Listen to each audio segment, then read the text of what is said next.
What's up, everybody? This is Kevin, aka Toying Around, and I am back with a very special review.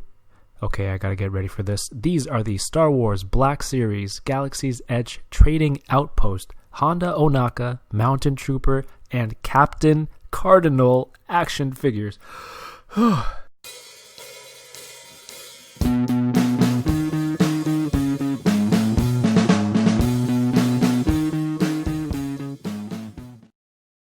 Before we get started, first thing and most importantly, I want to thank Hasbro Canada, and their awesome marketing team for this gift package. They sent it over to me so that I can unbox it and share it with everyone. I previously unboxed it on a live video on my Instagram, but when I got the doorbell ring this morning and I opened the door, I felt like a little kid on Christmas. It was awesome. So honestly, thank you very much, and thank you also to you, Troy. These figures are based on the Galaxy's Edge theme park ride in Disney, and they're available in the United States through Target, and here in Canada they are available on toysrus.ca September 1st and in Toys R Us stores on September 3rd. So make sure you bookmark those days from when you watch this and don't miss out. Okay, so the first figure in the set, and probably the most popular and anticipated, is this Hondo Ohnaka figure. As you know, this was only previously available in a 3-pack in Disney parks, and that 3-pack was with, I believe, Rey and Chewbacca.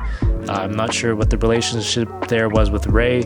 I know that Hondo and Chewie are kind of central characters in the Galaxy's Edge ride or the theme park. But now it's cool to see that this character is individually released.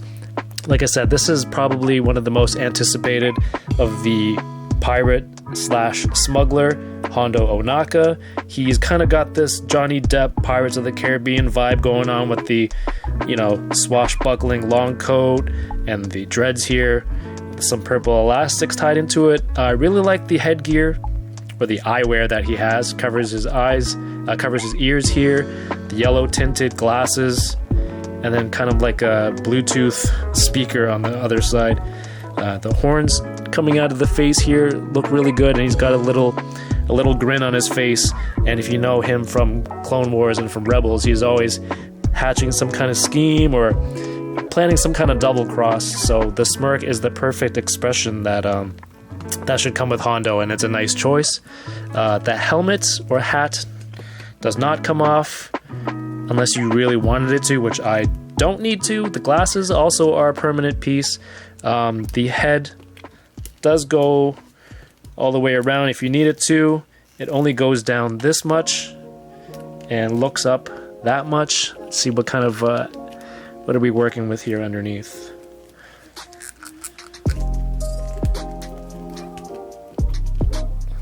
Alright, so the head's really stuck on there. I'm not comfortable taking that off. It doesn't appear to be much in terms of looking down or looking upwards.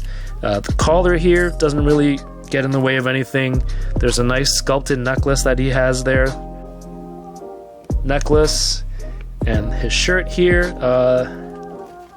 Lots of nice details sculpted on this coat. Unfortunately, this is not soft goods, but the nice part is that it gives the effect that the coat is kind of brushed behind his holster, so he's able to quick draw his sidearm there.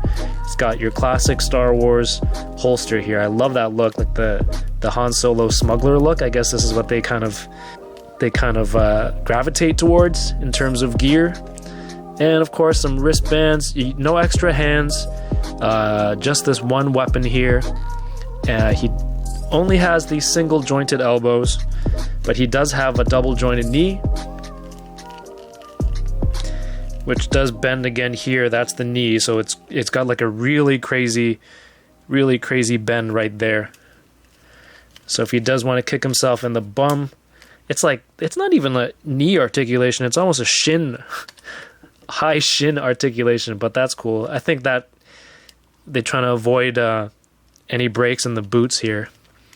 And your basic ankle pivots. The waist has the upper abdominal swivel, and this looks like another piece, but it doesn't really move in the stomach area. There's no crunch. and it does have the upper thigh swivel as well. And in terms of the pistol that he has, or the blaster, it's got really nice detail on it, like the gold and silver paint. There we go. The gold and silver paint is done really nicely. There's no bleed. The paint job is done really well. And there's lots of details here in the lining, these lines and the grip of the handle, and along here, and there's a little scope there. And that fits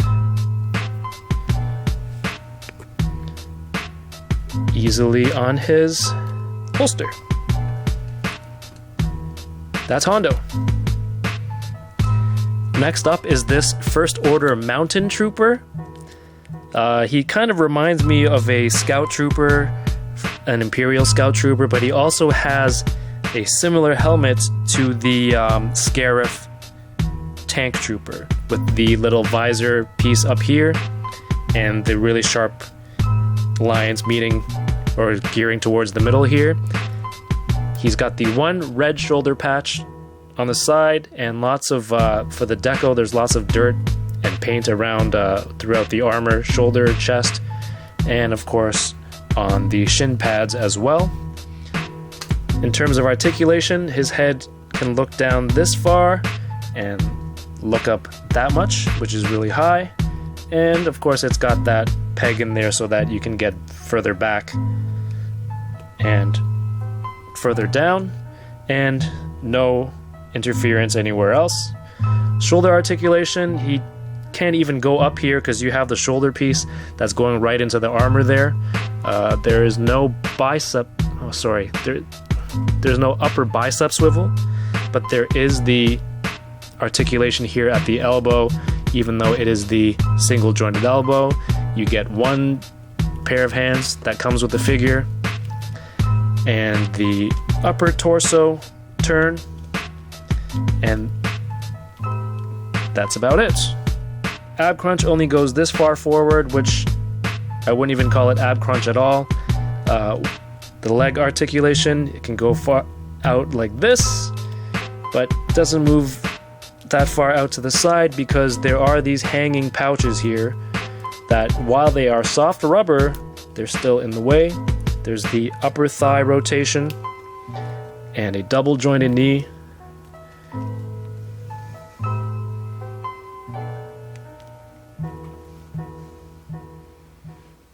And your usual ankle pivot.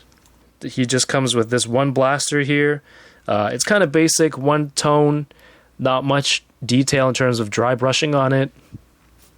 And it's another one of those weapons where you can hold it, but his other hand, I'm not really sure what you're supposed to do with it. Are you supposed to shove it through here to have him grip it? That looks weird. Nobody holds the gun there, right? They would hold it around here to shoot. So you kind of force it in there, and with the single joints, while Black Series does really great looking troop armor or soldier armor, the articulation from the elbows really limits what kind of shooting poses that they can do. If they have like a blaster that doesn't have a scope, you can really just have them pointing any direction. But when they have a scope like this, they can't really aim down the sights naturally. Like, it just doesn't look right. Sure, I can get the scope up to his eye, but now he's holding it gangland style, and even then it doesn't really work that well. You kind of have to have him, and this is a pose that I borrowed from Figgy Smalls from an earlier chat, in kind of like a tactical readiness pose, and he's not really using the sight at all. Last but not least, this is Captain Cardinal. Now, when I first saw this in box, I was like, oh cool, it's just an all-red Captain Phasma, nothing crazy there. But this is the figure that surprised me the most. First of all, it's not the same height as Captain Phasma, it's actually a little bit smaller. However, the red is nice and clean, and the most surprising part when I took this out of the box was soft goods cape! Like, it's been a while since I've seen the Black Series figure with this much soft goods, if at all. You know, if you remember who has soft goods of this quantity, let me know in the comments below. But it looks like you can actually take the head sculpt off and remove this cape and give it an upgrade, but we'll get to that part later. Again, this is a first order character. Surprisingly, this has more shoulder articulation than the Mountain Trooper. So forget that guy. But yes, there's a little bit more range here with Captain Cardinal. There's no bicep swivel again. It's also a single jointed elbow here where it turns from. The head can go not very far down, not very far up, and the ab or abdominal crunch, torso crunch goes this far in. There's no more articulation there. And another part of this figure that really suffers due to poor design is this thigh armor goes this high up and kind of just blocks any movement. Like when I'm turning it forward, that gets in there, so then I ultimately have to start rotating it this way. And this is even worse. This is overlapping one of these pouches here, pouches galore. I don't think it's supposed to be on the outside, but it definitely is on the outside of that pouch there. Does have the upper thigh swivel, which doesn't have a full 360, although you don't need to do a 360. This is as much as you need. And it also has the double jointed knees and your basic ankle articulation.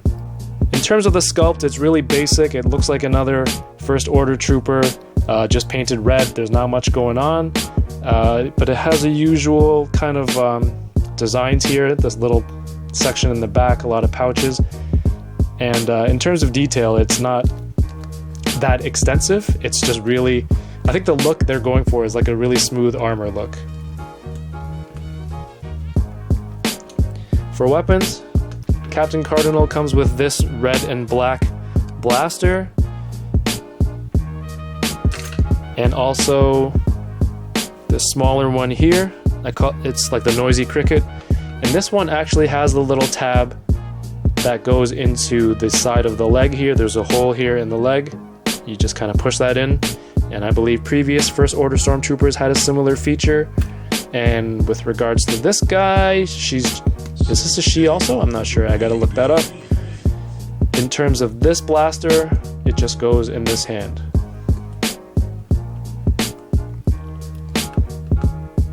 So while I have Captain Cardinal here, as you can see, it is much shorter than Captain Phasma. While the designs are similar, Phasma is taller. Here's the new figures next to a Mafex Kylo Ren. Here they are next to a Black Series Kylo Ren. Here they are next to a Black Series Anakin Skywalker. Here they are next to a Mezco 112 scale Gold Skull Ninja. And here is Captain Cardinal next to the carbonized Jet Trooper. You can see the Jet Trooper has a deeper red and it's very much glossier and more metallic. And here they are next to a Marvel Legends Age of Apocalypse Wolverine. Here they are next to a G.I. Joe Classified Series Snake Eyes. And here they are next to a 1/12th version of Toying Around.